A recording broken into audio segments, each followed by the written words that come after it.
Okay, if I say the word astronaut, what's the first thing that jumps into your mind? Oh, for most people, it's something from a movie. Exactly. It's this, cinematic moment of triumph, the perfect launch, the hero saving the day. Right, someone who is defined by one single amazing moment. A compelling fantasy, for sure. But I mean, that's all it is, a fantasy. It really is. So for this deep dive, we're going to tear down that movie poster and look at the real system, the actual demanding human framework for deep space Uh, logistics.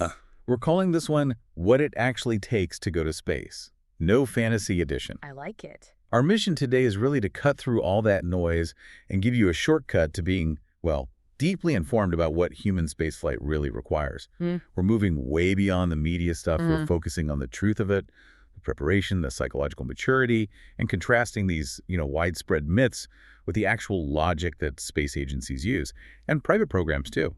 And what the sources show us is that being space ready, it isn't a moment. It's this slow, systemic, almost painfully rigorous process. It really is. Okay, so let's unpack that logic. Let's start with the individual, what our sources are calling the inner core. Hmm. When most people think about astronaut selection, they immediately go to physical ability. The fighter pilot, perfect vision, passing the G-force tests. Of course, the physical stuff. And yeah, those physical standards are absolutely required, but our source material, it stresses that the criteria go so much deeper than just strength or a pilot's instinct. That's such a crucial point. Mm. Physical excellence, that's just the ticket to get in the door. Right. It is rarely the thing that sets you apart. The differentiator. Exactly. Detail one is the mandatory part, the rigorous health standards. But the key thing here is the need for long-term medical monitoring. And I mean monitoring that predicts the future. That sounds a little ominous. We all know astronauts are healthy, but what does long-term monitoring actually mean when you're talking about deep space readiness? Well, think of it like this. Space agencies are investing, decades and billions of dollars in one person. Wow. Their assessments often start 10, maybe 15 years before that person ever even sits on a launch pad. So this isn't a one-time physical. Not at all. The checkup isn't just, are you healthy today? Yeah. It's using predictive health modeling to figure out your degradation rate. Your degradation rate. Yes. Will your skeleton hold up after 2 years in microgravity and then another 6 months on, say, Mars? They're looking for specific genetic markers. They're analyzing cellular repair rates, tracking radiation exposure over time. So they need ongoing, reliable data. They need to be sure the human system will stay stable under extreme stress for years.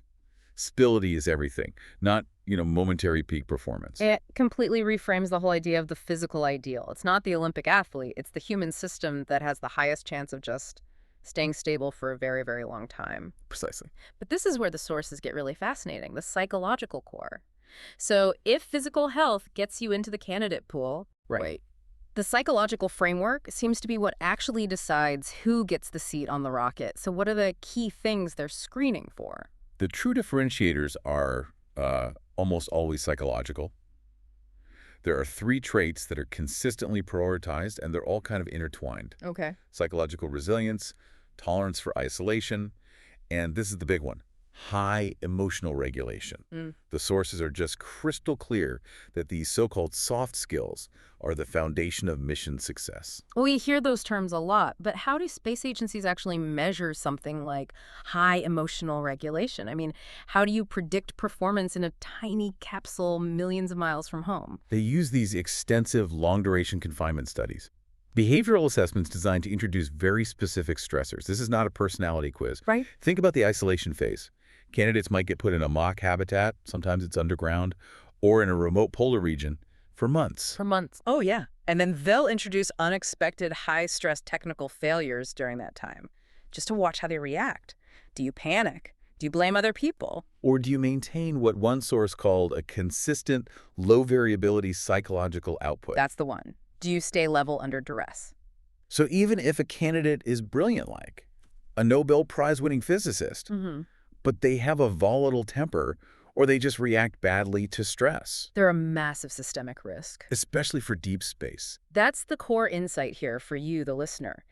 Any kind of interpersonal friction, any emotional volatility in that tiny closed system, it becomes a catastrophic risk It could cascade. and lead to fatal operational errors. They are optimizing for stability and predictability. So your raw academic skill, your pilot experience, that might get you noticed. But the ability to just sit quietly in that tin can with 3 other people for 18 months without stress derailing you, that's what gets you selected. I think that just busted the first big myth right there. The Sure. heroic, volatile genius. The reality is the stable, emotionally mature specialist, which brings us perfectly from the individual to the social and temporal challenges. Space readiness, as our sources frame it, is a systemic and deeply human process. It has to be. It's not just about one person being great. It's about a team being what functionally is synergistic. The social design is mandatory. Team compatibility is absolutely critical. They don't just want a bunch of high performers. They need a functioning organism. And how do they vet for that synergistic function? Because it honestly sounds like you're trying to prevent the world's most expensive, highest stakes road trip disaster. That is precisely what they are doing. The behavioral assessment phase is exhaustive. It involves watching candidates interact during these complex, multi-person tasks that are actually designed to fail. Oh, interesting. Or at least they require a ton of replanning under pressure. They look at conflict resolution. Do you deal with it professionally, or do you withdraw and let resentment build? You can't have that. No, the goal is synergistic function under extreme duress. The team has to get better when stressed, not fall apart. So it's not just about having 4 high-scoring specialists. It's about 4 people whose communication styles and problem-solving methods just click. They complement each other perfectly. Exactly. They need people who can make up for each other's weaknesses, who can maintain morale and focus, even after months of being stuck together with zero outside stimulus besides a voice from mission control. It's like systems architecture, but for the crew. That leads us to something less obvious, but, incredibly challenging, the challenge of time.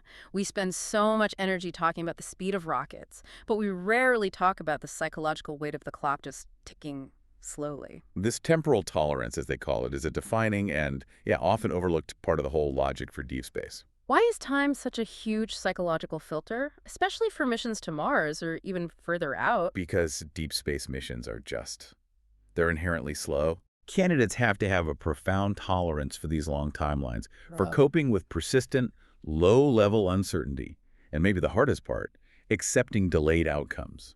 What do you mean by that? Well, on the ISS, you talk to Houston, it's pretty much instantaneous.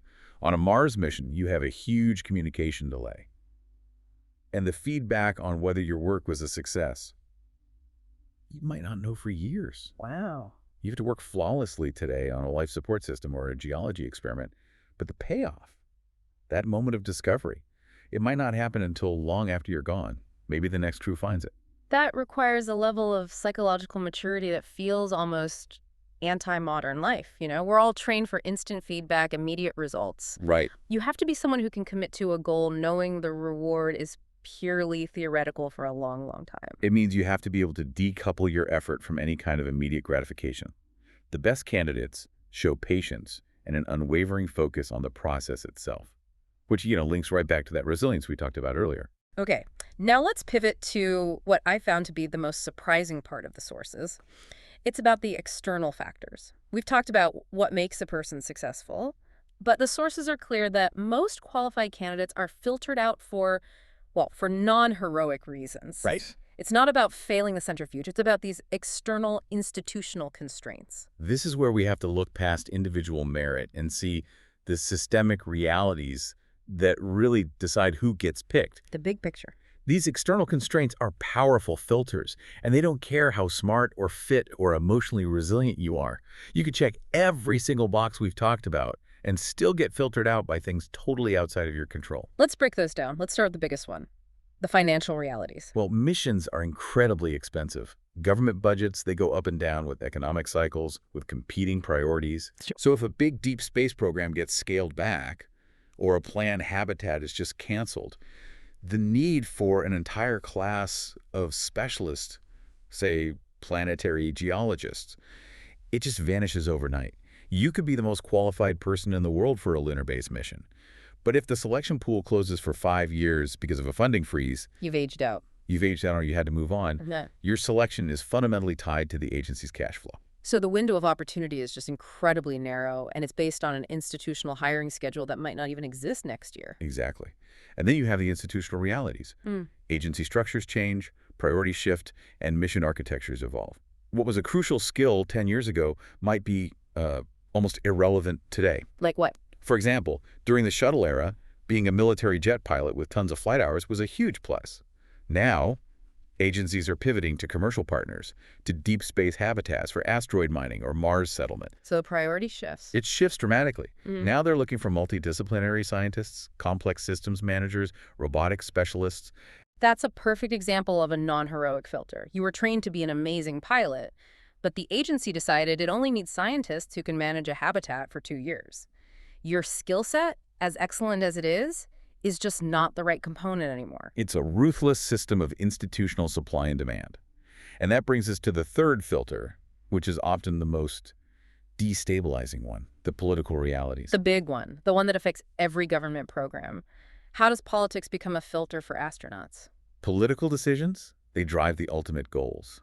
A change in presidential administration, a new focus in Congress, a geopolitical event, any of it can completely cancel a mission or totally alter its timeline. Right. If the last administration was focused on the moon, the Artemis architecture, then the selection criteria prioritized lunar surface skills. If the next administration shifts focus to a long-term Mars goal, the entire profile of the person they need changes instantly. The timeline, the skills. The timeline, the technical skills, even the personality types needed for that much longer isolation. Everything changes. So the ideal astronaut candidate isn't just the fittest, smartest person. It's the fittest, smartest, most emotionally stable, team-compatible person who also just happens to align perfectly with the intersection of, what? Financial stability, institutional demand, and the current political objective. It really does sound like winning the lottery, doesn't it? The space lottery. And that's the synthesis. What the sources reveal is that space readiness is fundamentally reframed by these forces. It's a slow, systemic, and deeply human process of alignment and compatibility. It's about years of careful prep that are totally dependent on these external forces, not some media fantasy of a singular heroic moment. It's truth, preparation, and psychological maturity. That's the human design. We've covered a tremendous amount of ground here. We've shifted, I hope for you, the perspective from the myth of the lone hero to the reality of the systemic specialist. Space readiness, as we've seen, relies less on one heroic achievement and much, much more on psychological maturity, long-term monitoring, and compatibility with the, unromantic realities of big institutions and budgets.